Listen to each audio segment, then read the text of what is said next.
Okay, here we go. Hello, everybody.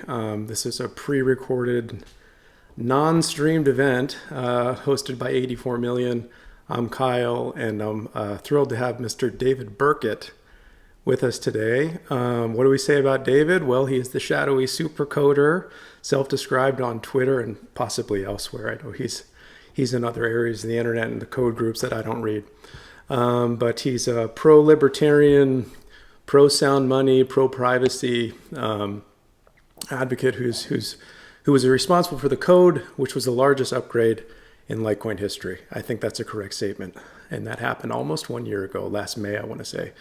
So anyway, David, welcome to the show. Just kind of before we start talking, I've got a bunch of questions that we may or may not get to. I hope we can, but we'll see how our time permits. But anyway, let's start with some frivolity. What's your favorite author?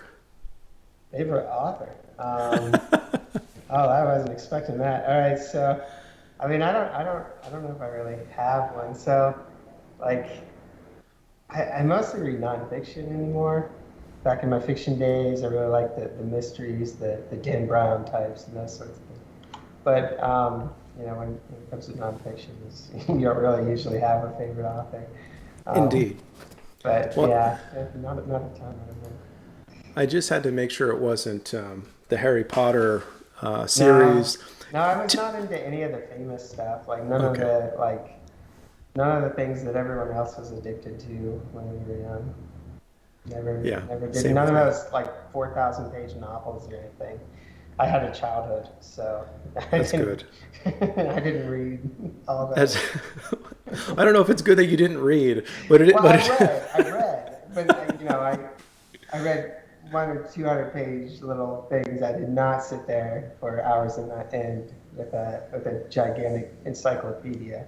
understood. Well, the good news is you're a linguist, at least to some degree, seeing that you're a coder. So I think you're highly competent with language.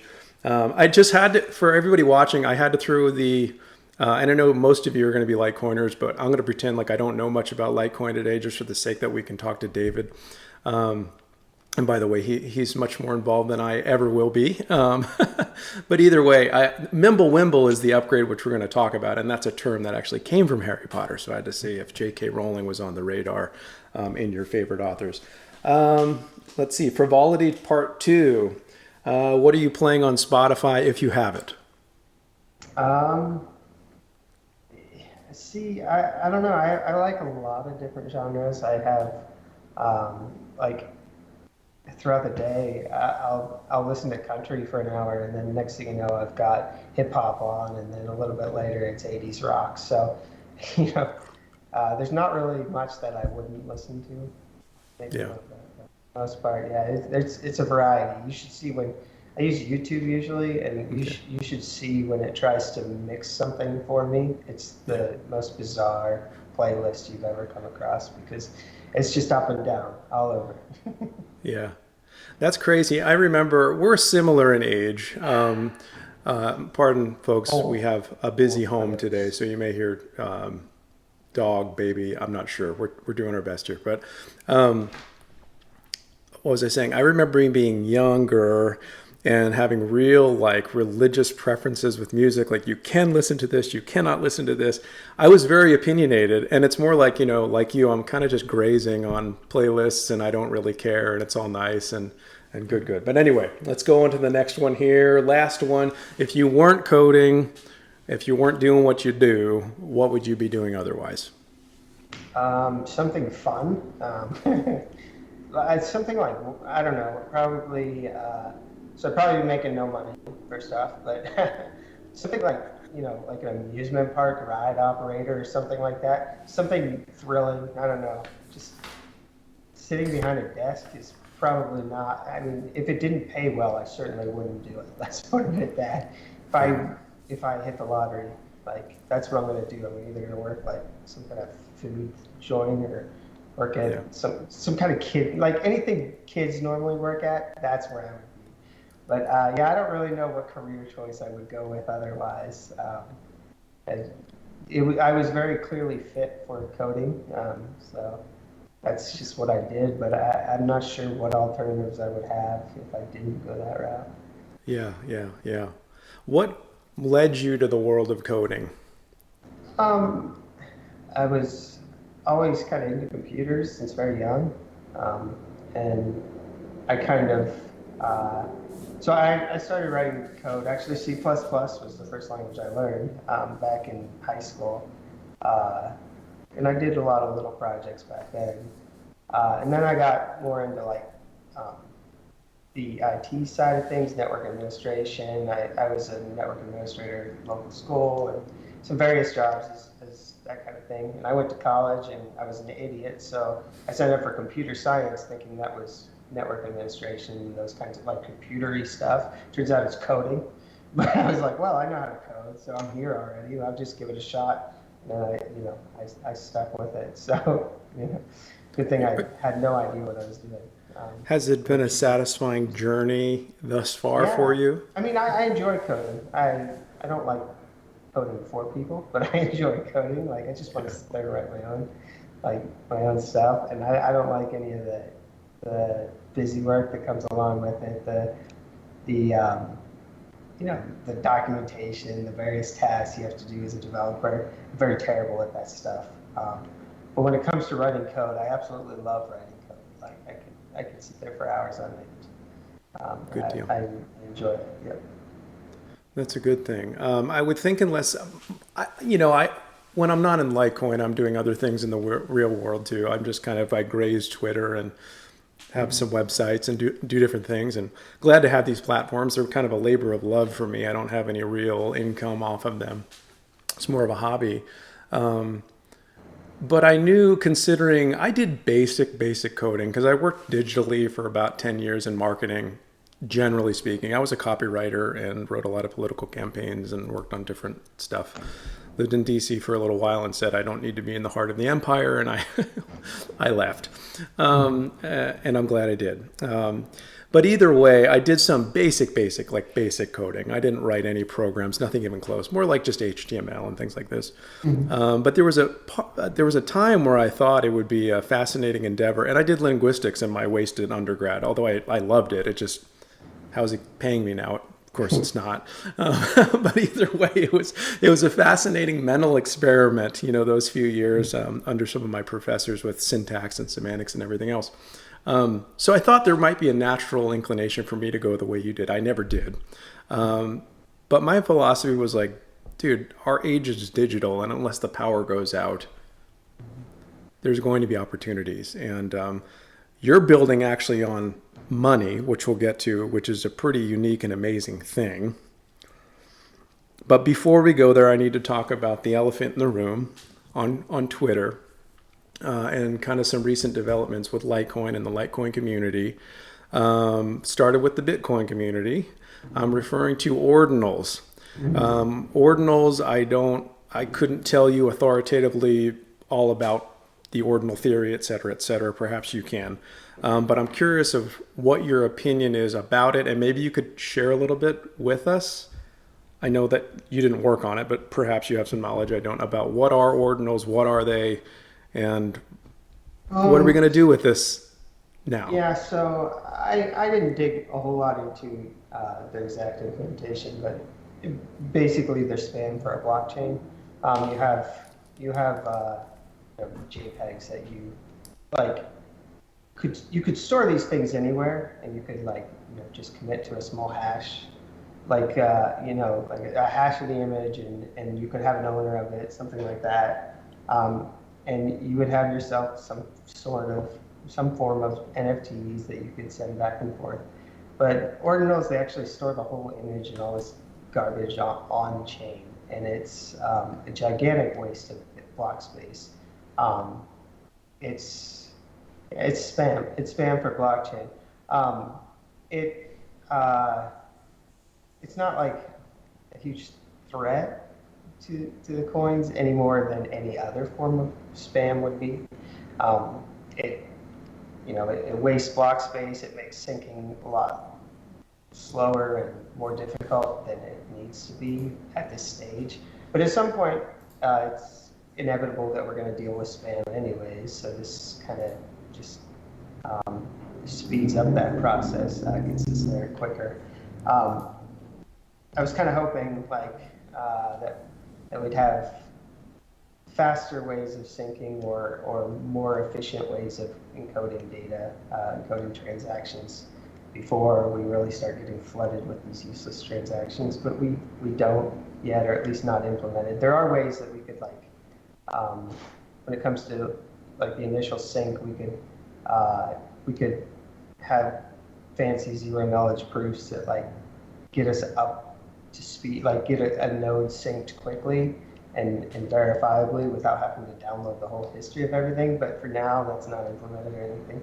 So you have to download every transaction in history, at least on the traditional Litecoin side. And so having all these ordinals filling all the spam, filling up each block, it makes for an unnecessarily long initial sync time and discourages people from running nodes, which I think is a shame. But Interesting. I like the idea. Well, I can understand the idea of calling it spam, crypto spam. Is it at least local though? Like I'm not going to get an ordinal that I didn't want. Well, somebody could send it to me because if they don't coin control, they could actually end up being in me. But that's irrelevant. If I get paid with a light that has an inscription on it, I don't care necessarily. We might talk about risks later. But like, for example, Ethereum, I have one address and there's all sorts of airdrops of coins. You can't even trim, cut, or anything. And if you're importing all that blockchain data automated, you're seeing all this junk. That's actually like spam. Like, is that the case with ordinals too? well, you don't run a node for Ethereum typically. Right. It's too heavy. It's too bloated. It's just not really a thing. It's not very decentralized as a result, not to the same degree that Litecoin and Bitcoin and others are. Right. Correct.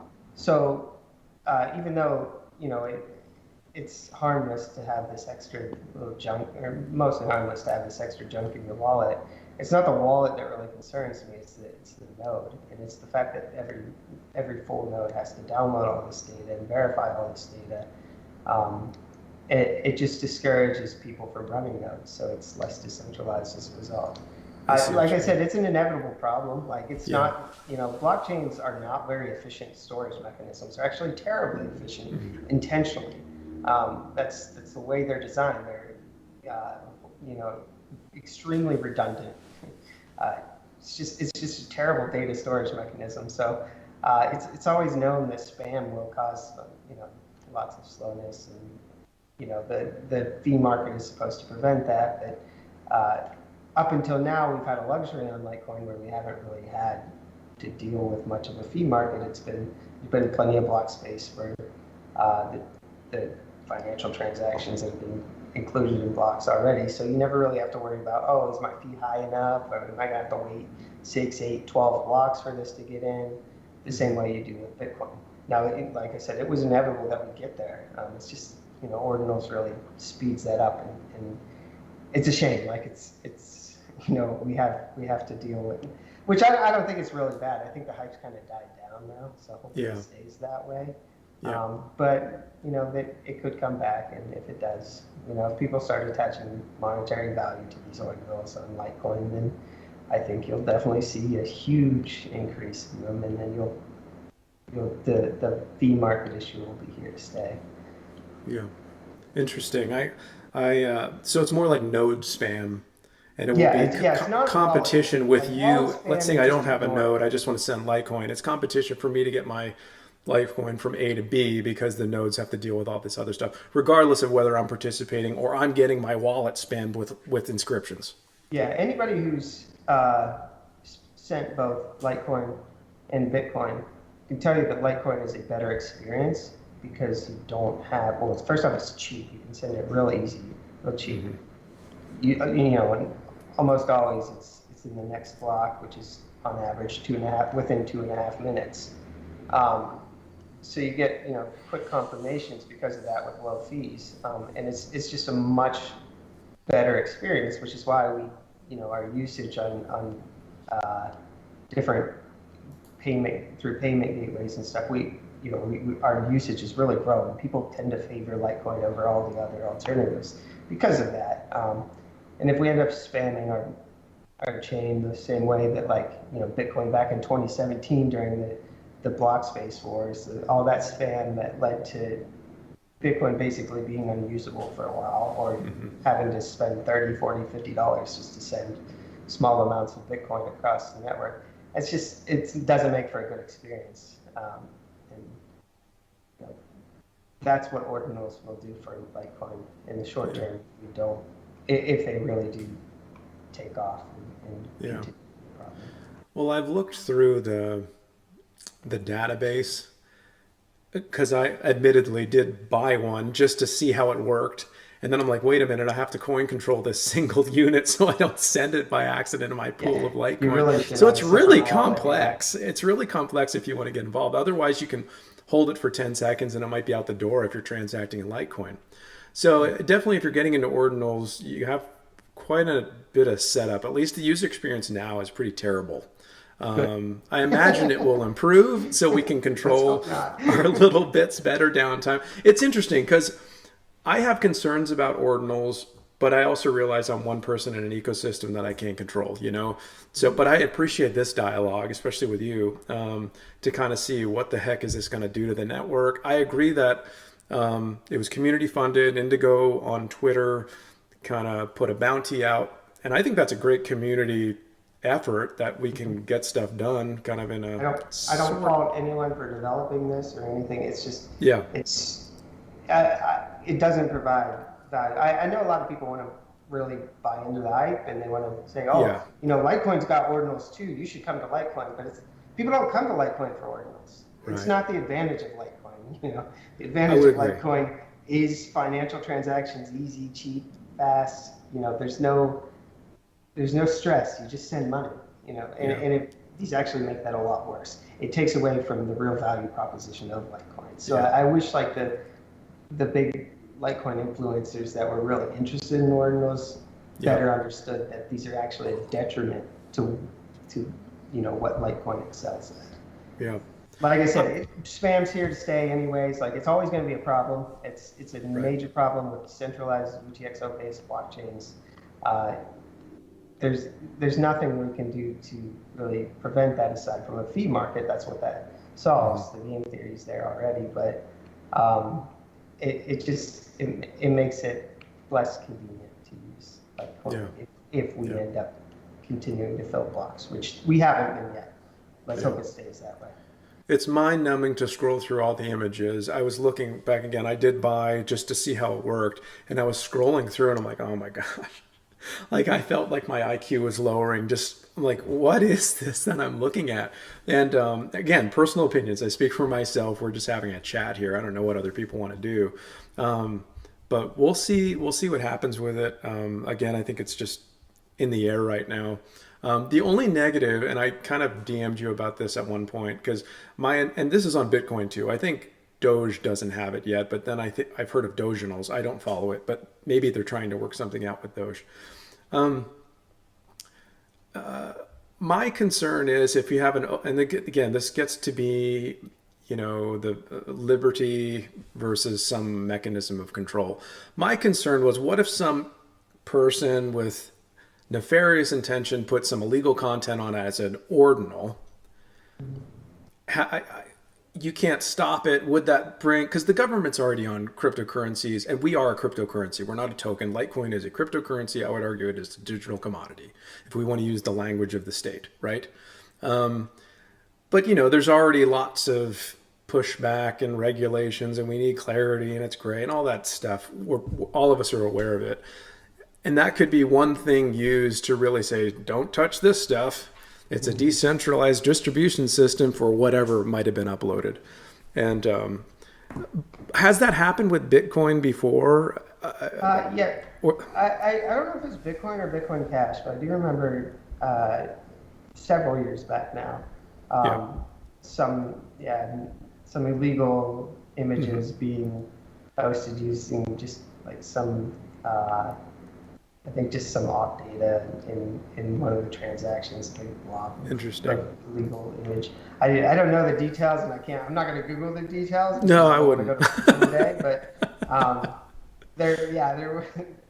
I recall an incident a few years back where that something like that was uploaded, and if that was done in the past, it's still there. It's And that's my concern, because if somebody and wanted to look at that, they could, and really bring a but hammer on ordinals whatever. don't really just ordinals aren't really the problem there. Like the fact that you can put any kind of arbitrarily encoded data Right. in Right. transactions is the issue, and we've always been able to do that. Yeah. Fair enough.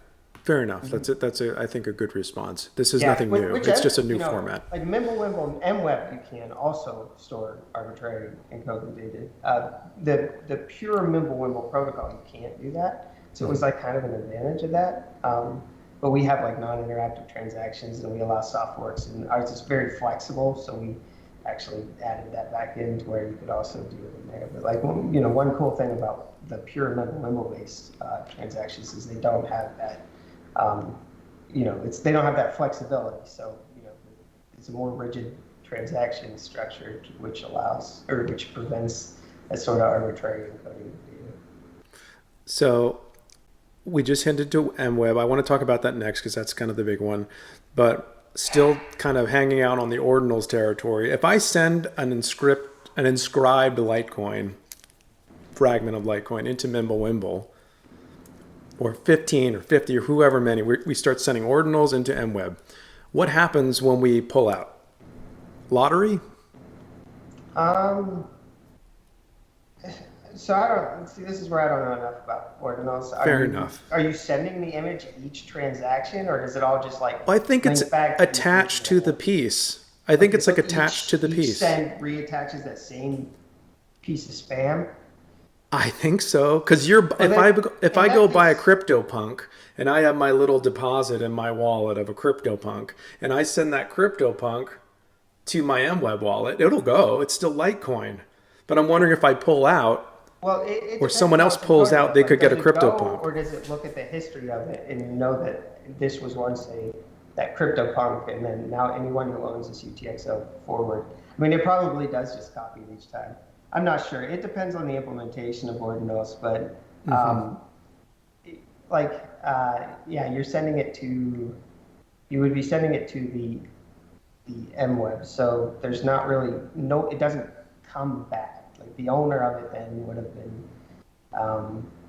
would be that integrating transaction, the last transaction in the traditional block, Yeah. and then it's not going to copy that data forward. So that's interesting. So, because I know if you have if you buy your, I'll say it again, like CryptoPunk or Litecoin Punk or whatever, there's an inscription number which you can look up, plug in, and you can actually see it. It's like, this is the one.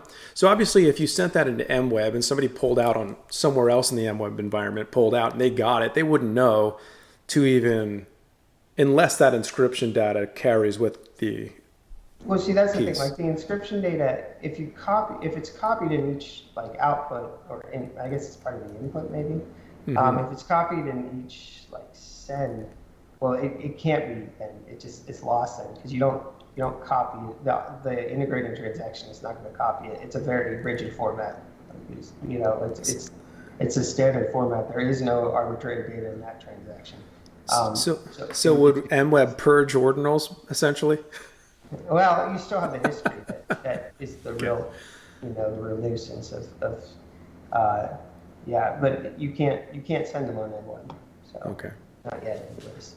Okay. It's over there, which they'd be better implemented over there because you can prune them at least. You don't have the whole history. Anyone who wants to sync a new node won't necessarily have to download all the old ordinals. Yeah. Well, sir, let's go to MWeb. How about that? Let's shift. This is your domain. It's a really, really important aspect that Litecoin has, and no other, as I say, Nakamoto coin has it. Bitcoin doesn't have it. Doge doesn't have it. Of course, there's the forks of the forks too, which I won't even bring those up. But this is a unique feature of a very prominent cryptocurrency, namely Litecoin, the original altcoin. So MWEB, the Mimblewimble extension block, it went live post testnet last May. I think it was May 20th or 23rd or something around that. I think testnet was happening last year at this time per a tweet from the Litecoin Foundation within the last week or so. So tell us about MWEB. Okay. MWeb is it's a privacy layer. It's an extension block, which is uh, it's almost like, I mean, it's an additional block attached to the main blockchain. So each block has its own extension block attached to it, which has a different set of rules for how you transact, and it follows the Mimblewimble protocol, which um, it, it, it encrypts the value and the address, the receiving address.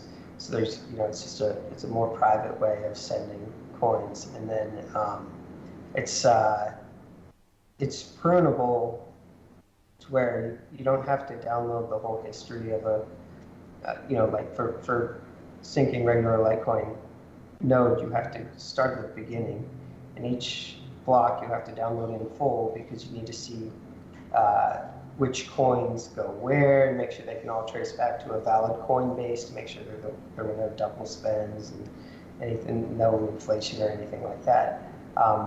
With Mimblewimble, you really only need the UTXO set, the unspent coins, as well as a small piece of each transaction in the past called the kernel. And given that, you can verify the current state of the chain. So I hate to say a more efficient way of encoding, because actually the transactions are much larger. In order to encrypt the amount, you have to attach this thing called range proof, which is like it's almost a kilobyte. It's a huge cryptographic proof that you have to attach to each output. But you don't need all of the history involved. You don't need to see each spend. All you need is the latest version, or the latest set of outputs, and the tiny little kernels that go with them, in order to verify the whole thing. So it's just like in the long term, it's theoretically more scalable.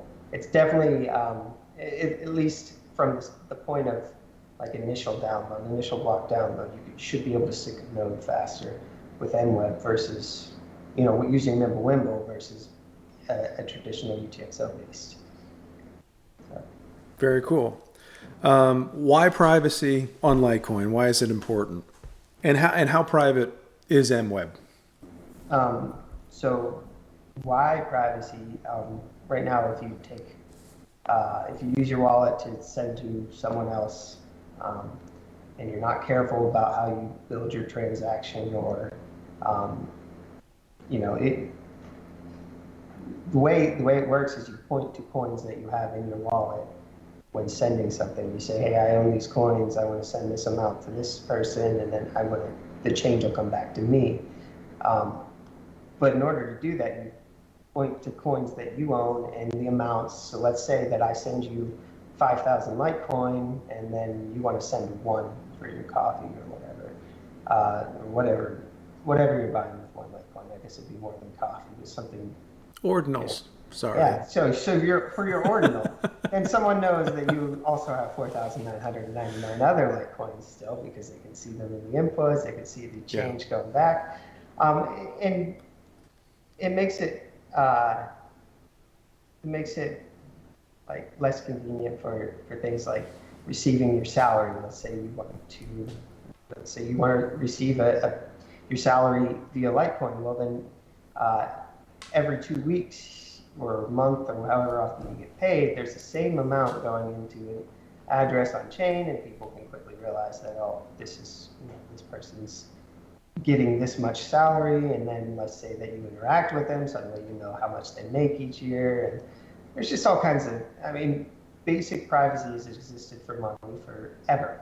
It's a fundamental characteristic of money, is that you don't have to have the whole history of that currency attached to it. You just spend it. It's each piece holds its own value without, all this other baggage attached to it.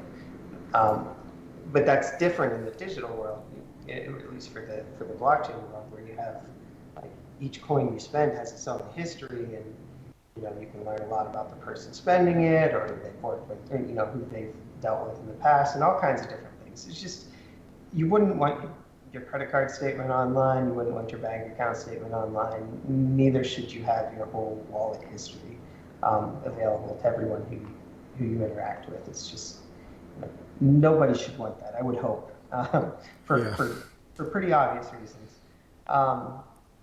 And that's what MWEB gives. It hides the amounts, it obscures all the links between the past spends of coins. There's still, you asked how private is it. It's not anything that's gonna,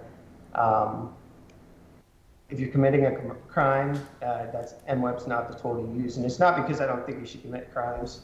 You should certainly commit certain We crimes. don't make statements on crimes. I know, yeah, I'm not, like, as a libertarian, I'm not about to tell you not to commit a crime, sorry. Yeah. But I'm just saying it's not the coin to use. There are much better ones. A targeted attack, especially by a government or a state actor, something of that scale, it's not going to hold up against that. The amounts are still very well hidden for the most part. Like if you peg in and write back out, like if you move a normal Litecoin, normal, Litecoin transaction, send your MWEB address and then write back out, or maybe use it a little and then back out, you have almost no privacy. But if you use if all of your transacting occurs on the MWEB and you're not going back and forth, you get very good amount privacy. The amounts you are transacting in, the salary you get each month or whatever, that is well hidden. It is obscured. There's nothing really that anyone can do to figure out those amounts. But as far as the links, finding, kind of tracing the history of coins, and a targeted attack by resourceful attackers, whether it's governments or whatever, can certainly, at least statistically,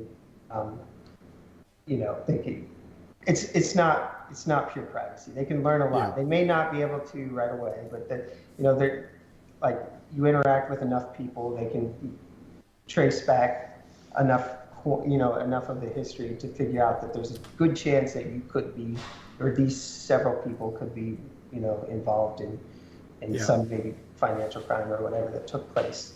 But another big privacy advantage is you don't have, it uses stealth addresses. So like, I get paid in crypto for several different things. I work on Litecoin being one of them. And so I just have like a public address that I share for that. And so everyone can see when I receive money. They can see when I cash it out. They can see all kinds of other stuff. With MWEB, you have stealth addresses. So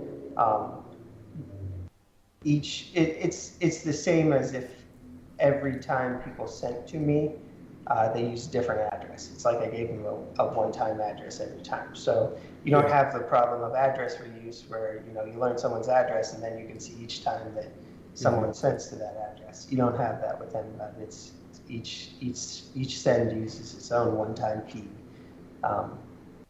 based off the stealth address. There's all kinds of advantages over basic. There's all kinds of privacy advantages over basic Litecoin sends, but it's not to the narrow Zcash level where you can like obscure your identity enough to really stump the Chainalysis people. Yeah. I think it's definitely a step in the right direction.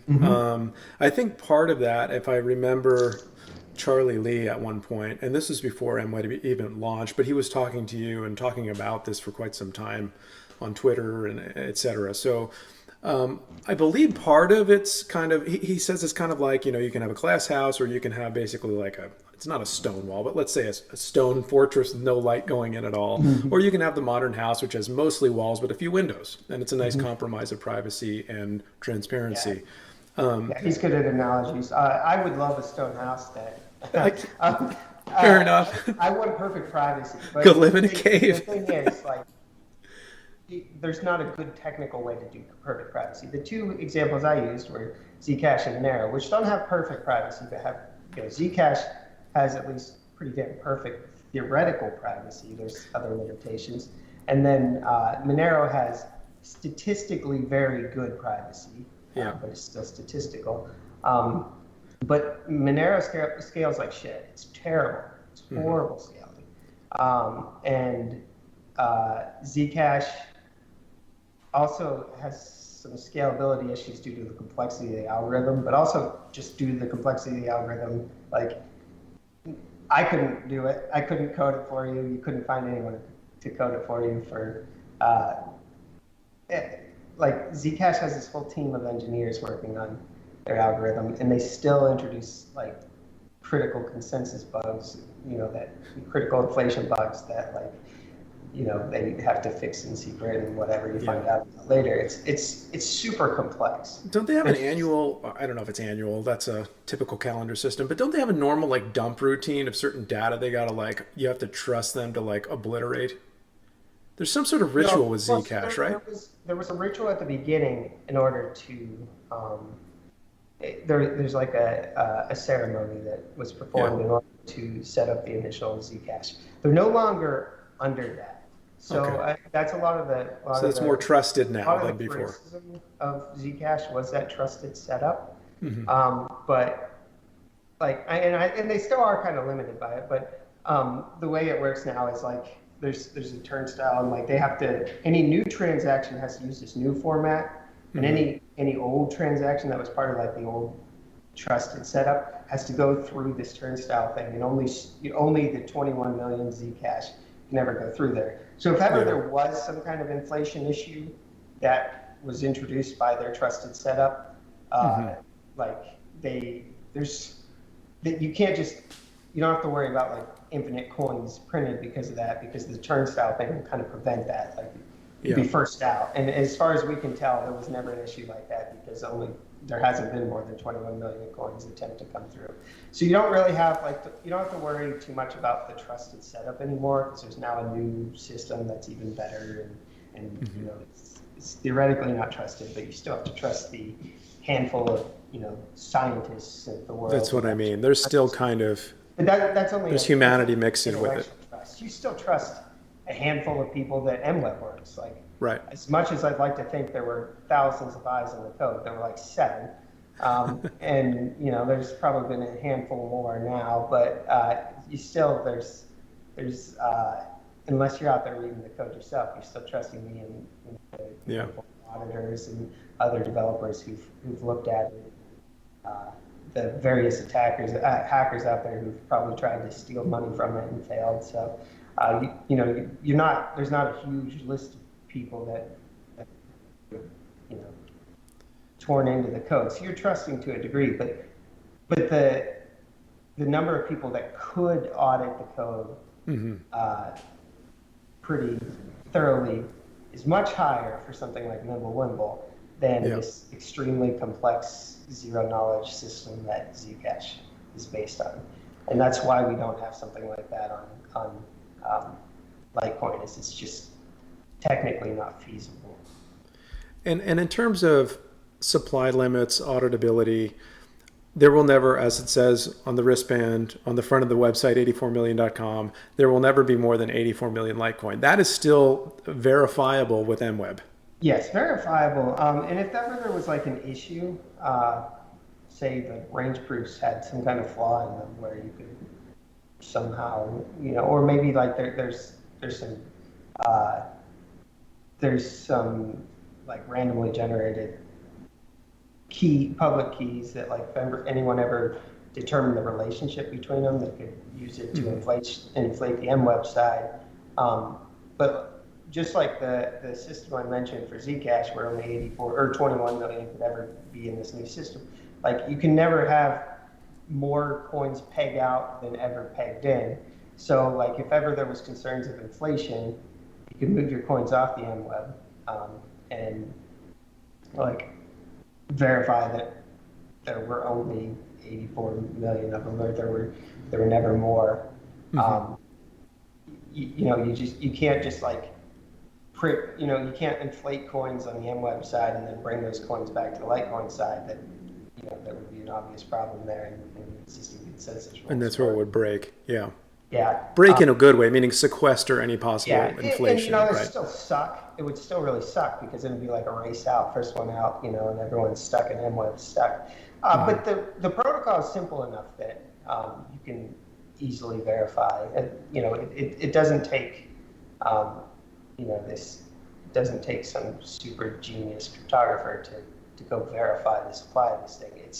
It's basic key addition, public key addition, to go verify the supply. It's something that I can sit down with anyone in a half hour, have them understand at least, how the theory of how it all works. It's something that's very easy to verify. I've heard that Zcash and Monero we can't ultimately suggest they're limited, or you can't verify the max supply. Monero is based off a similar system of verifying the supply. Okay. But yeah, Zcash is more complicated. I don't understand Zcash, so I shouldn't speak up. Yeah. And this isn't to diminish Zcash. I think there's a place in the world for Zcash. I just think the neat thing of what you've done and what Litecoin is it's got privacy, but it's also like auditable and verifiable, which is super. There's less trust, not zero perhaps, because we just mentioned, coders and you got a team and you're working on it. But overall, it's pretty straightforward, which is super. In terms of, so another thing I want to mention is the extension block is on chain. Bitcoin has Liquid. That is a second layer. Am I correct?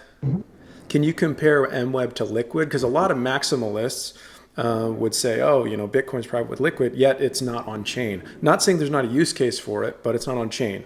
And leaving the chain is a compromise, and there's benefits and also disadvantages to leaving the chain. Yes. So the benefits of leaving the chain is that existing nodes don't have to change. Like the Liquid is it's a multi-sig. It's a multi-sig that a handful of trusted actors that are part of some committee, some Liquid committee, have to sign off on each transaction there, and then they maintain the ledger for all of the Liquid side of things for all the transactions that occur on on the side chain. That's called a side chain. And it's, if they decide they want to change the rules for how things work, to add in new features, a better privacy, some better something else, they can do that without having to worry about getting consensus amongst all of the nodes on the network. They only have to worry about the 10 or 20 key signers that the multi-sig owners. So it's a small committee that can set up rules on how they, on what transactions they allow, and no node has to know anything about those in order for that to continue to work. It doesn't affect any of the existing nodes on the network, the decisions they make.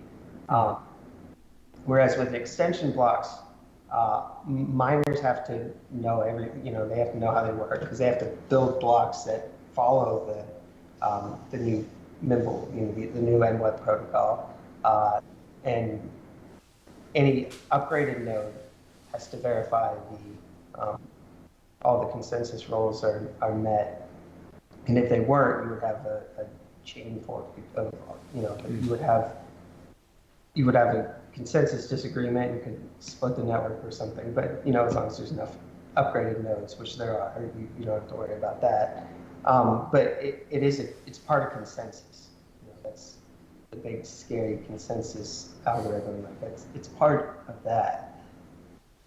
Whereas a sidechain, it's not. A sidechain is just it's a separate, individual or group of individuals or some other network that maintains all the rules for those transactions. And when you use it, you basically just send your coins to some multi-sig address that they, Mm-hmm. that they then use for controlling all their transactions. Last thing on MWEB. Mobile wallets. I know you've been working on that. How close are we to seeing MWEB supported on mobile, Light Wallet, or or maybe you can share with us. Is anybody talking to you? Any wallets talking to you about integrating it at this time? Yeah, yeah. I don't know how far any have gotten. It almost seems like I'm gonna have to try to run with that somewhere on one of, whether it's on Light Wallet or something else. I have the peer-to-peer messages available. I've hosted a node that had those and have done some testing myself, but as far as having anyone actually adopt it, it hasn't happened yet. And I should be doing better about reaching out and getting people to do this. But just also like, yeah, let me know once you have this wallet, and once a wallet's implemented it, so I know where, so I can use that as an example and go off of it. And it's like, well, it's not it's implemented it. So it's hard to get that first one to take the step. But after the first one, it can cascade because it's proved. Hopefully, yeah. That would be super. I know a lot of people in the community are really. We'll get to a Q&A later. By the way, are we good on time? Yeah, we're good. Okay. We'll get to a Q&A, and there's just a lot of folks that are looking forward to a mobile wallet with MWEB support. So you're already working on it. That's the good news. It's just we got to have some wallets pick it up. I know Cake has been very friendly to Monero, Bitcoin, and Litecoin, fascinatingly enough. Yeah. You'd think they would want to support something like MWEB. They want, okay. And they want to do it in a really nice way, a really privacy-preserving way. Very nice.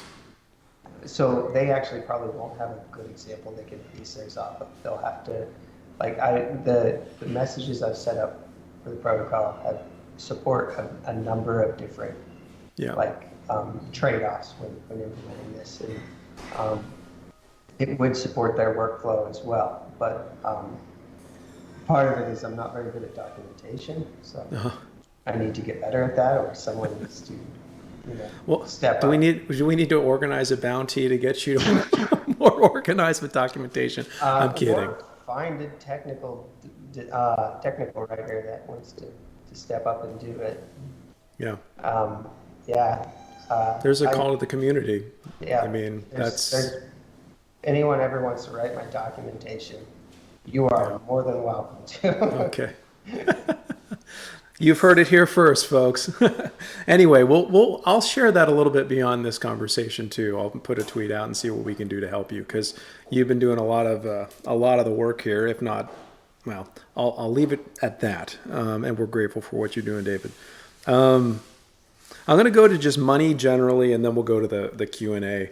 I'm going to bypass all the SEC stuff because it's dry and boring, and who cares? So let's just talk about generalism now. So what attracted you to Litecoin? A long history. So I got into the space. Well, I was first interested in Bitcoin back in the early days, 2011. And it, from a libertarian hard money side of things, I was I was working on the Ron Paul campaign. I was really into gold and hard money, and the young people and their libertarian idealism. That was me. Bitcoin came along, and it seemed like such a cool invention. Like, wow, this is both hard money and uncensorable, and like all the great stuff that everybody originally loved about Bitcoin. No longer seem to care about it, but I still do. And so I kind of got interested on the money side of things. Didn't invest because I was an idiot. It was really complicated, but the user experience was pretty terrible. Well, yeah, they wanted my firstborn when I was trying to sign up for an exchange, and I didn't have a firstborn, so it made it kind of tricky. Back then it was really hard to get an exchange account set up, and I I wasn't prepared to start mining it. I was pretty clueless on the technical side. Even though I was a very technical person, I never, for some reason, I wasn't interested at the time in the Bitcoin tech too much, aside from just the very basics. And then 2013, I started to get a little more interested in it, still from the financial side mostly, and started to invest in it, use it a little bit. It was cool. But then it took several more years before I really even started to learn how it worked. It was like probably 2016. And then I read the Bitcoin white paper. So, all the stuff I've read about Bitcoin up to that point is just high-level BS from people who also didn't understand it and claimed they did. And then I read the Bitcoin white paper, which I expected to be super complicated, but it was not. If you haven't read it, read it, understand it. It's like 8 pages long, and it is the best introduction to Bitcoin ever written, hands down. So don't think that you're gonna. All the people out there looking for, can I get a TLDR on that? That is the TLDR. Okay, Yeah. go download it. Nobody explains Bitcoin like Satoshi explained Bitcoin in that white paper. So go download it, spend some time with it. It is the best introduction to Bitcoin out there. It explains exactly how it works. And you only have to trust a few basic primitives, like what a hash function does and what public key cryptography does. As long as you trust that all the math works behind the scenes on that stuff, which is used everywhere throughout the internet, then you can, as long as you learn the basics of how that works, then you can completely understand how Bitcoin is, how Bitcoin works at a base level. And so I read that and I was like, wow, this is actually, Bitcoin's not simple. Like there's all these different weird edge cases, and like the game theory is super complex, and it's a miracle that it all works out. But to understand how transactions occur, how value is transferred from one address to another, is pretty straightforward. And it's very clever, and I highly recommend it. At like 90% of the technical questions I get asked, if someone spent the time to read 8 pages and understand it, then it would be quite obvious what the answer to all these technical questions would be. Like, read that, understand that. Then, if you have technical questions, I'd love to talk about it. But that's the place to start. It will answer nearly every question you have about the tech of Bitcoin. But I read that and I was like, oh, this is really cool. I'm going to start contributing. So I started contributing to small projects. And like a little later on, I got interested in privacy. I was really interested in the scalability side of things. At that time, we had the block size wars going on, the chain wars. And so I was like, I heard about Mimblewimble and how it was like, you don't have to download the whole history. I thought it was going to be more efficient than it really is, but still, it was this huge, this huge scalability technology that also brought privacy along with it. So it was like a win-win. 2 things I wanted to see more of on Bitcoin, and there it does it all in one.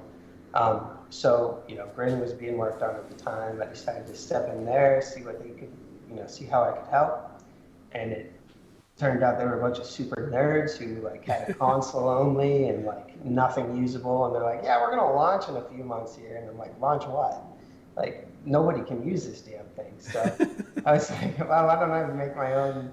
It didn't work on Windows, like there was no UI, nothing. So I was like, why don't I just go from a Windows side, make my own node? The protocol's simple enough. I'll learn how the protocol works as I make a node, and then I'll do like. Then I'll go from the wallet side and make something usable that Windows users can use. And I didn't quite have it ready by launch, but like within a month or 2 of launch, we had Grid Plus Plus. It was a Windows compatible version that had a easy to use wallet and everything. And so that was like my first big project in crypto, and from there like worked on it a while, and then. I saw that Charlie was interested in adding first confidential transactions, and maybe Mimblewimble to Litecoin. Litecoin is like, I love Litecoin. It was so easy to use. It was still doing the one thing I cared the most about, which is transferring value from person to person in an uncensorable way. Um, like it was still money. It was still trying to be money, and I was like, well, yeah, this is a great place to contribute. So I stepped in. I offered to help with that project, and that's how I got here. Next couple of years, worked on that, and Yeah. here we are. Very good. Very good. I came into Litecoin. I knew about it second to Bitcoin. I didn't get any of it. I think for a little while in like 2013, I tried to mine it on an iPad. Yeah. My big story is I had a friend of mine who he was an Air Force guy and super techie. He built these little prospectors. In 2013, there was a Republican Liberty Caucus meeting in Texas. And I met him there with another friend of mine. We were in California at the time. But he was selling these little machines for like $400 called the Prospector. And it would have been mining. There was one for Bitcoin and one for Litecoin. He's like, Litecoin's awesome. It's faster, it's cheaper, it's, silver to Bitcoin's gold, all these sort of things, which I still believe in. But the conversation was so different then. What was it, $1 or $2 a coin back then? And they're like, I don't know, it doesn't justify the electricity because we're under our 20s. We don't have, we're less. Economics was more trim when you're in your 20s, right? Versus when you grow with families and God willing, we, continue. But they always say the middle generations have the most wealth. So when you're younger, you don't have a lot, Yeah. God willing, we can preserve it with the inflation, right? But Yeah. our monetary system aside, that was kind of the thing back then. He had these little miners. It would have been the mining rewards would have been higher, and the difficulty would have been much simpler. Yet $400 to buy this machine from the guy who built it, it didn't justify the electricity to plug in. He's like, it's okay, just take it to Starbucks and plug it in there for like. This is how we talked back then, Yeah. Oh, It's yeah. like we believed in it, but we almost didn't believe in it, and it wasn't really liquid. But it's like just imagine. So anyway, it's no regrets for me. Like you, I kind of came in. Sadly, I share libertarian values, I believe, with you, or principles. And, I was pretty hard nosed against it, Bitcoin and Litecoin in the beginning, because of folks like Peter Schiff, who's, Austrian and sound money and gold and silver, and we don't need this stuff. I've since parted my ways with him. Sadly, he's just, not going to budge, it seems now. But I believe with the general principles and the time tested of gold and silver. I like gold, I like silver, but why not gold, silver, Bitcoin, and Litecoin, right? You can fit a little more in the basket. And but that prevented me from really getting in the early days too. Just my Yeah, a lot of staunch the Austrians opposition early to on it. were against it, and I never really understood. To me, right Yeah. away, it was like, this Yeah. is it. This is it. You'd think I'd be smart enough to invest, but no, I was like, this is it. This is, Yeah. this is the thing. Right. And I got it right away. Yeah. But a lot of the people that were big influence on my thinking back then did not. Like like you said, the Peter Schiffs of the world. But Peter Schiff was, like, I learned quickly, he was actually kind of an idiot who just keeps repeating the same thing over and over and over and over and over. Yeah. As long as he gets mad enough about it, then people don't question him. It's just like, Yeah. oh, okay. Yeah. He must know his stuff. No, he doesn't. He's just lying. No, I mean he's incorrect about Bitcoin and Litecoin. Yeah. And Yeah, but like there was a lot of the Austrians who were very hesitant early on, for a long time. But most of them by now have come around on it. There's still a few gold bugs out there that may never change, but for the most part, they've all come around. But to me, early on, despite having all of those gold hard money influences, like Bitcoin just clicked. It was like, this is great. yeah. It's cool Yeah. stuff. It's interesting though to see the transition of Austrianism to oppose cryptocurrency in defense of, let's say, a metallic standard, which was proven by history, which I agree with. Again, why not all of them? Yet now I find that the more high-profile Austrians are very close to maximalists. And that upsets me as well because they're almost a Bitcoin only crowd now. They've conceded to cryptocurrency, but they're most the most outspoken ones, the ones you see on podcasts and things like that. They're mostly touting Bitcoin. And I understand Bitcoin can be considered, and it is, the reserve currency of cryptocurrencies. It's like the US dollar to fiat is Bitcoin to crypto. Something like that, I think, is a reasonable comparison or analogy. But, if you want to look at the root of Austrianism, or at least one of the more recent influences, Ludwig von Mises, right? I don't think he was a maximalist of any kind other than if the market proved the maximalism. In other words, if the entire world chose Bitcoin independently without coercion, we can all be maximalists. But I think he always promoted competition and things like this, where you can have a few things in the winning pot, or a few things that people want, or maybe thousands of things that people want. It depends on human behavior, human action. And I would agree that most of the capital has gone to Bitcoin. So there's proof enough to say the strength of Bitcoin, and I don't argue with it. But the maximalists have gone beyond that these days. I feel that it's basically Bitcoin is the only cryptocurrency for all things, and I just think that's incorrect. And I think that's lost its way, even in terms of Austrianism. So this is fascinating. We're If dealing you look with at this the now. academic Austrian economists, the guys, the more academic focused ones, they tend to be much more open to alternative currencies. There were a lot of the early Austrian influencers who were like single currency. We've seen what happens with silver and gold, but like with silver and gold, you always had one pegged to the other artificially by government, and that's why you would run into like shortages, and the bad money would push out the Yes, but like most of the academic minded Austrians were very open to competing forms of currency. It's the clout chasing, reputation focused, like big mouths who fit right in with the Bitcoin crowd. They saw an easy way to gain influence. Yes. And there it was. You had a cult full of idiots just ready to believe anyone who says Bitcoin is the only way. And so when you get a cult of any type, the clout chasers will run to them. They will adopt that ideology, or at least publicly, in order to gain advantage, whether it's financial or reputation or whatever else. It's personal incentive is all. They're just trying to gain from it. I wouldn't take them seriously. Now there is an argument for a single currency and not having competing currencies. It would be ideal if we didn't have to convert back and forth between, fluctuating values of different coins. It would be much simpler if we could base everything in Bitcoin. But purely from a technical perspective, that's near impossible. Possibility, yeah. Yeah, not to do it in a decentralized way, not without introducing a bunch of, trusted custodians, which this goes right back to the original problem. Like, anytime I see people like, well, just send it, add them back for the longest time. Before like Lightning was ready, he was telling people to just use a centralized exchange to send instead of going to an alternative, an altcoin or something.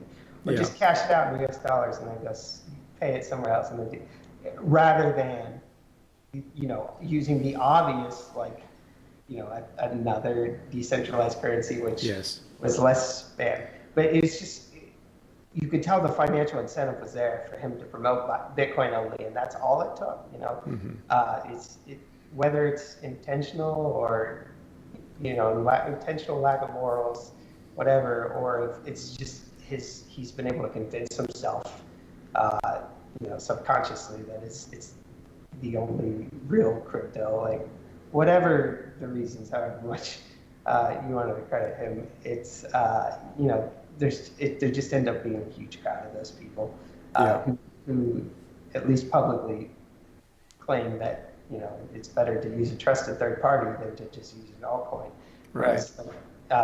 any introduction of a trusted third party in mind You've abandoned the is first we should principles. not have to have centralized.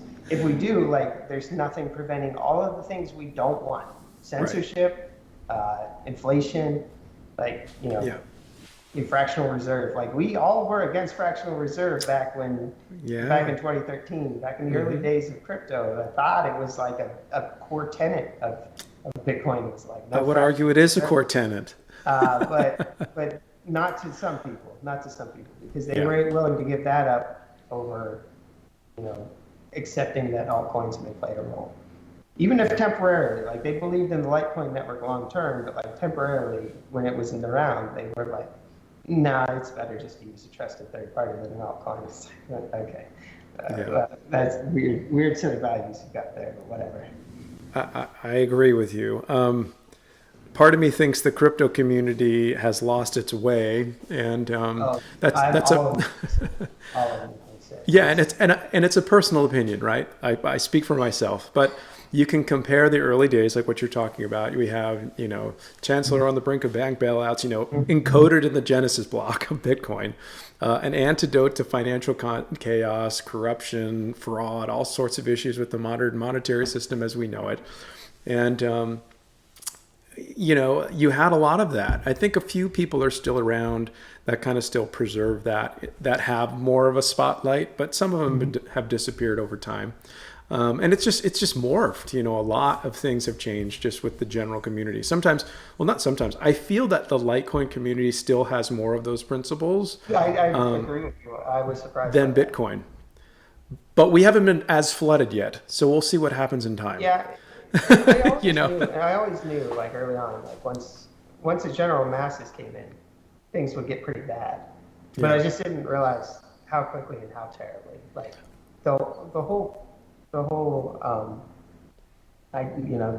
image, the philosophy was just lost in 2017. That was it. That was the yeah, end. yeah. You had all these people flooding crypto, trying to make a quick buck. It New became narratives. Yeah, Yeah, it became a money grab over, a chance of a better future for everyone. yeah. We really haven't gained it back. If anything, we've gotten much, much worse. So it's actually hard for me to continue working on it because of that. It's hard to stay motivated because I see the way, like, the community, just the whole crypto community is moving. Yeah. It's just really difficult. I could Yeah. make so much more money just chasing bullshit projects that provide zero utility. Minting stolen Getting JPEGs to your chain. I could be rich and retired probably already, but instead I Yeah. tried to focus on principles, and that would end up being a really stupid decision. Here, here. But I do it anyways. Yeah. Well, you've changed one of the most powerful cryptocurrencies on the planet. So I think that's no small business, and I think we're seeing more coming to Litecoin, whether it's for Ordinals, little blip, or for MWEB, or for what we discover. What time will tell what we need down the road, as long as it's permitted to function. And again, decentralized networks are a little more resilient than centralized ones. So, but I'm here for principles too. It can be a little bit discouraging or maybe majorly disappointing. Even look at Ron Paul. You mentioned you were on his campaign. I did volunteer with him in California back in the presidential campaign at Liberty HQ and what was that? What beach city was that? Venice Beach, I think it was. He came and visited us. We did phone banking. In fact, I met Nick Spanos there. He was our phone bank guy, and he ended up going to New York and doing the Bitcoin stuff there. I don't know him personally, but that's a fascinating connection where we were in the same room for a little while back then. And even Litecoin in 2019, Ron Paul spoke at the Litecoin Summit, and then I think it was 2022, and I had a ticket to go, but I didn't go to Miami. He spoke there. He was like the first person on the stage. It was like crickets. People didn't know who he was. There was so much chatter when he was. I'm like, this is like the godfather of sound money in our time, who's literally like did coinage hacks. Yeah. And the Fed was how I was a generalist, and I know this is non-political, and lots of people have different views when they come to the space. But like, I was not a libertarian, and I still consider a lowercase L libertarian. I still think that fits me the best in terms of a political, if I can go into a camp that makes sense. Politically, lowercase L libertarian.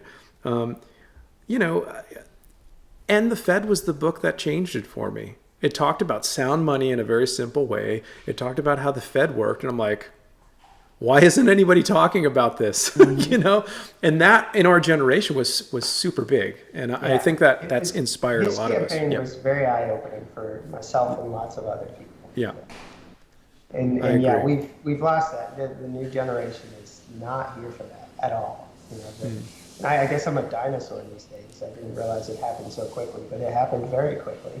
To where it's like, oh, I'm the old guy here. These young kids actually don't have any of the same, you know, the same goals, principles, intentions as I do. What am I doing here? But alas, we push on. But if you study Bitcoin, if you study Litecoin, if you learn about inflationism, and that's being discussed a lot because reality is forcing us to go into these, well, what is this all about? So if things continue on more people will be searching for, I think, what we are using and what we are interested in, namely Litecoin. I would add Bitcoin to that too, but I like Bitcoin, Litecoin, and Doge, the Nakamoto standard. You know, I think there's something there between the three, and let's talk about that theoretically. We had a gold standard, which was never actually a gold standard. There was always bimetallism. They tried to get bimetallism, at least in the United States situation, late 1800s.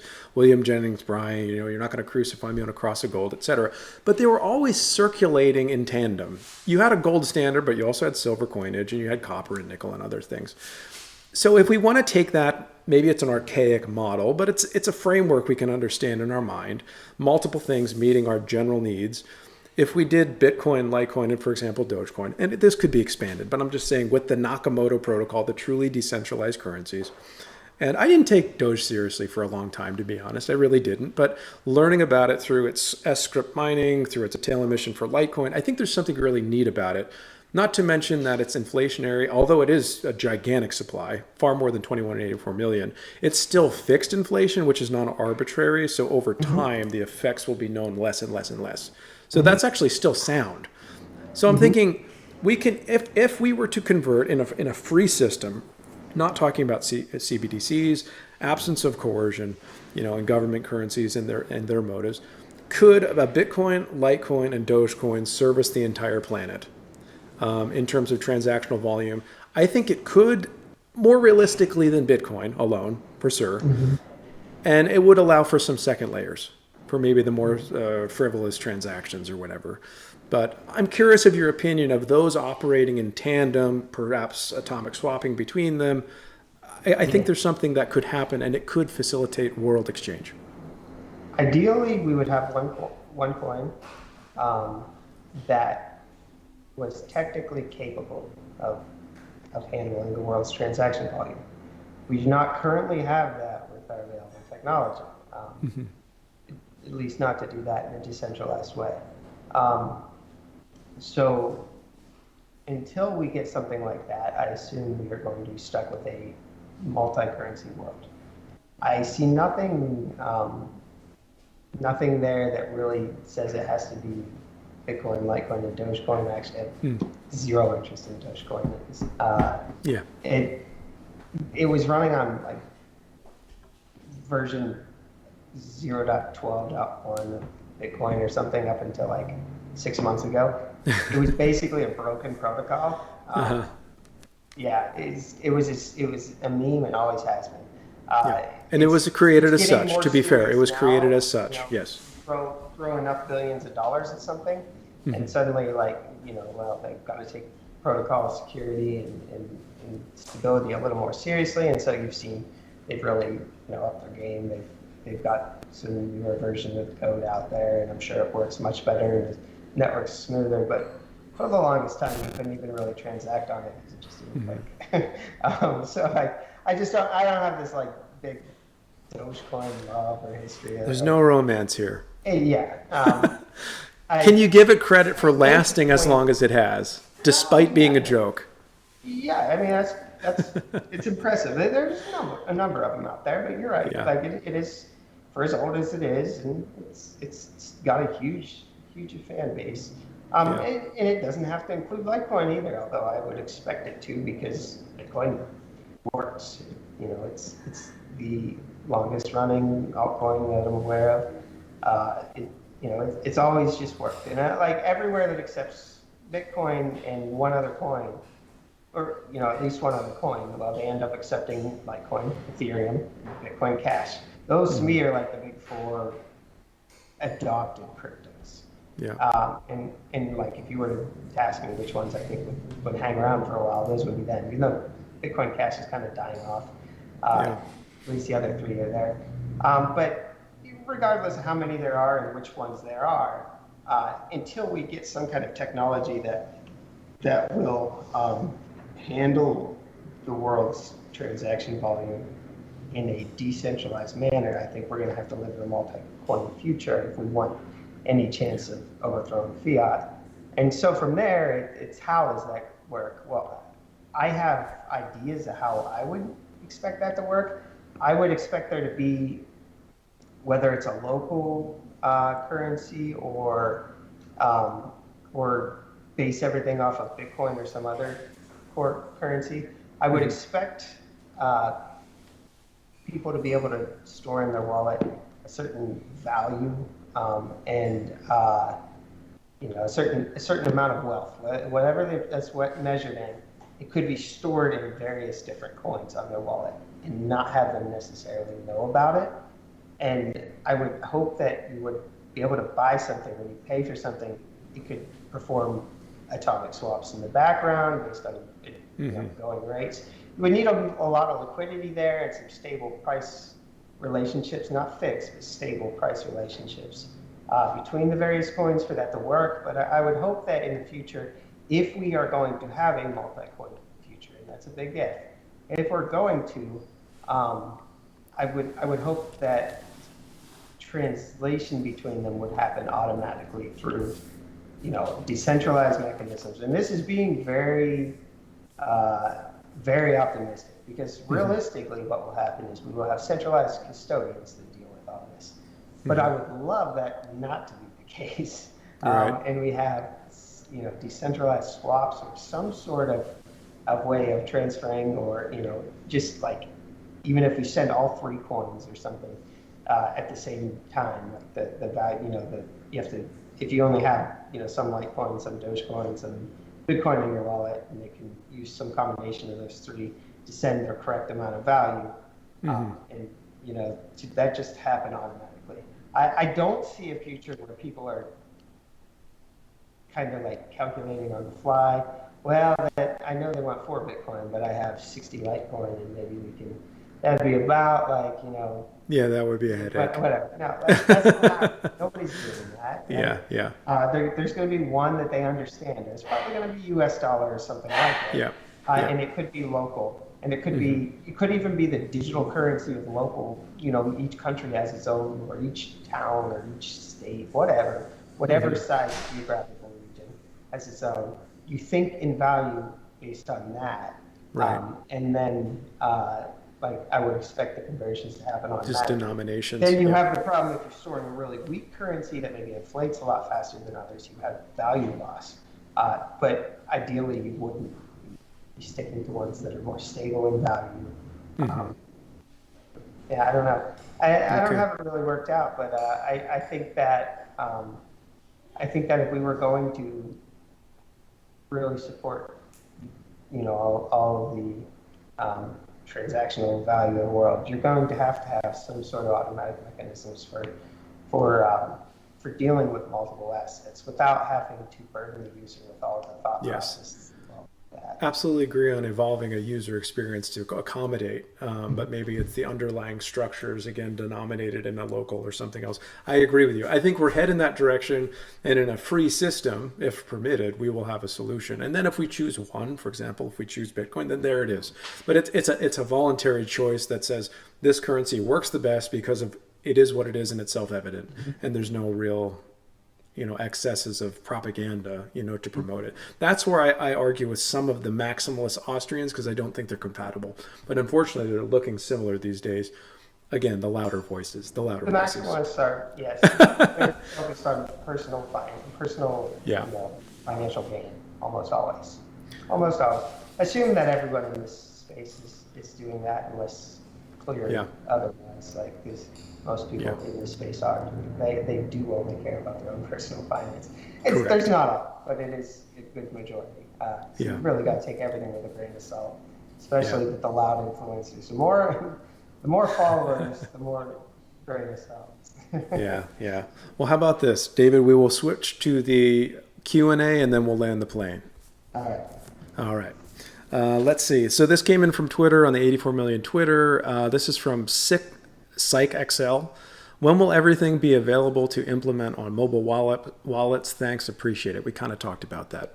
It's out there. I mean, it's not released.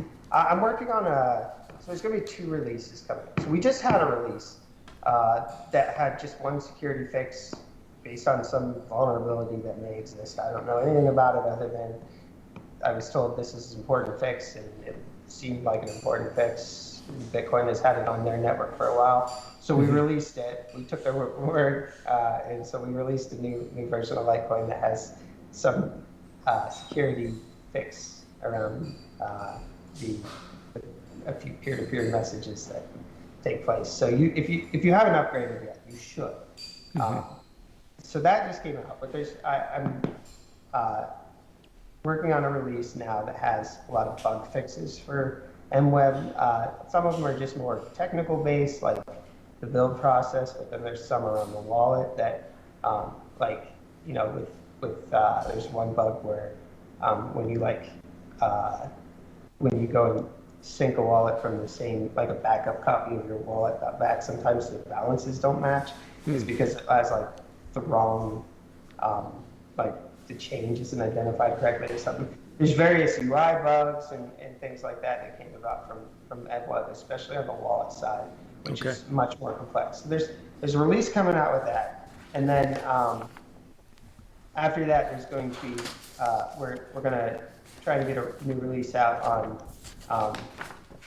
based on the latest Bitcoin release, which 25 will probably be out then, but this is going to be based off 24, version 24 of Bitcoin's code. Add Litecoin on top, add MWEB on top, and then on top of that, we'll also have the new enhancements there. That's where the mobile wallet stuff will be, and that's where the hardware wallet APIs will be. That's all on version the next major release that's coming out. I don't have an exact date for that, but when it's ready. But like the code is out there if someone wants to build off of it for their wallet, or not so much for the hardware wallet side, but for the light wallet side, for the mobile wallet side. That stuff's out there. They could at least start experimenting with, give us feedback, tell us ways we can improve it before we actually release all that. But it is available. Next Q, Master BTC LTC Shan Baloo. What would it take to add MWEB to Trezor or Ledger? That was the hardware wallet side. We just have some APIs that it's based off of like a special. There's like a special serialization format for Bitcoin transactions, for Litecoin transactions that hardware wallets use, and I've added MWEB to it, and I'm testing it now. It's kind of complex. It's, there's kind of I don't know. I don't like how it turned out, so I keep changing it. But I'm honing in on on a final product there for that. But it's just APIs is what's missing, and those will be released in that release I'm talking about. And then it's just a matter of those hardware wallet companies or some open source developer out there writing the actual specialized hardware wallet client. Yep. Hopefully Exodus too. I know they've had a lot of favorable things to say over the past year plus about Litecoin. So I think we have friends in Exodus too. Metafungible, status on coin swaps. Coin swaps, yeah.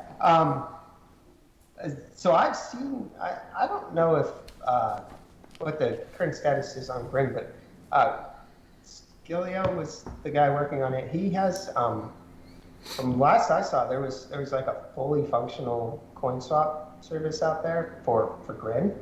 Um, we would have to make some changes in order to support it, but nothing crazy from what I could tell. It looked like we could um, just basically, we have non-interactive transactions. So we have to add the stealth address portion, but it could be added. From what I could tell, I haven't officially gone through all this, but like I just based on some back the envelope stuff, like it looked like we could add ours pretty easily onto that. Just in addition to existing fields out there for how it works, I think we can easily add non-interactive transactions to how that's done. So, we could just base it off their code. I don't think it's anything that would be a serious undertaking. I'm busy with other stuff as the owners and I haven't. But I think that is an important thing for once we do have mobile support out there and we get real MWEB adoption. I think that'll be a good time to really look into coin swaps, and I don't think that'll take long. Agreed. Yeah. Awesome. From Indigo Nakamoto, he's got 3. What is the min and max size for an MWEB block? How does the MWEB block size get adjusted? And is it possible to do an atomic swap or submarine swap with MWEB? Give me a sec. Okay. A maximum block for MWEB is roughly 20 megs. It's more weight. It's actually weight based. We have various weights we assign to different transaction components. So these are estimates, but based on how transactions are built, it would be the absolute max would be something like 20 meg. There's currently a soft limit that at least those using Litecoin Core won't build a block that's over 2 megs, 2-ish megs. It's 20,000 weight, but it comes out to just over 2 meg. That's how like Bitcoin was launched too. Like it would only make 250 kilobyte blocks at the beginning. It would support up to a meg, but only by default would mine 250 kilobytes. There's nothing preventing the miner from just ignoring that. A lot of them can write their own code, so it's not a big deal. Like they could just go straight to the 20 megs, at the consensus layer, it's roughly 20 meg for a block, and at the at the miner level, the default miner out there that we coded is 2 megs max. And then was there something about the transaction size, or just asking about how does the MWEB block size get adjusted, and is it possible to do an atomic swap or submarine swap with MWEB? So block adjusted, so we don't, like 20 something meg is the max. There's no adjustment to that without a hard fork. But we target 2 megs or less with the very little control we have over that, which is to just basically encourage miners not to make it over 2 megs, and until we need more size there. And then atomic swaps, I don't know much about submarine swaps. I never really dug into the tech around Lightning Network. I did, for basic Lightning transactions, I understand, and the basic payment channels, and even some of the newer ways, the L2 and other technologies. But as far as the various swaps out there, there's so many different swaps. I don't even remember what submarine swaps are exactly. Unfortunately, I don't have the time to keep up with all of the many different fancy, academic only, technologies being created out there that don't seem to be used anywhere, unfortunately. But swaps are definitely possible from MWEB. You could swap with, you could do a swap with regular Litecoin, oddly enough. Even though you can just peg in and out, there may be privacy advantages to doing a swap with someone instead. You could swap with other coins. You could swap with Bitcoin. You could swap. I think you could swap with Monero because they have swaps now. Pretty much anything you can swap Bitcoin with, you can swap MWEB with.